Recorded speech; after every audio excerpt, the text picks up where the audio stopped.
ဒီနေ့ကစမ်းတီကောင်းမလေးနဲ့တွားတွေ့မယ်မျက်နှာတစ်တွားတိုက်ဝစ်စားတန်လေးနဲ့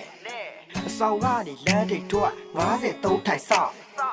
နေကလည်းပူလို့ချွေးကပြိုင်ပြိုင်နဲ့ကားစရာရဲ့လာပါတော့ကျွန်တော်ကောင်းမလေးစိတ်ကောက်တော့မယ်လာပါပြီ53လူတိုးလို့မရဘူးစပယ်ကတိုးတိတ်တော့လှုပ်လို့မရတော့ဘူးကယ်လီကငါပို့လေအချင်းကြီးကမကောင်းဘူးသွား300ပြန်300 600ပဲပါတယ်အခုလောက်ဆိုကျွန်တော်ကောင်းပါလေစိတ်ကောက်နေလောက်တဲ့ဒီကြားတဲ့ဖုံးကထလာဘသူလဲဘဝလဲကွာအော်ကလေးအင်းမကိုလာနေပြီကားချက်နေလို့ပါခဏလေးစောင့်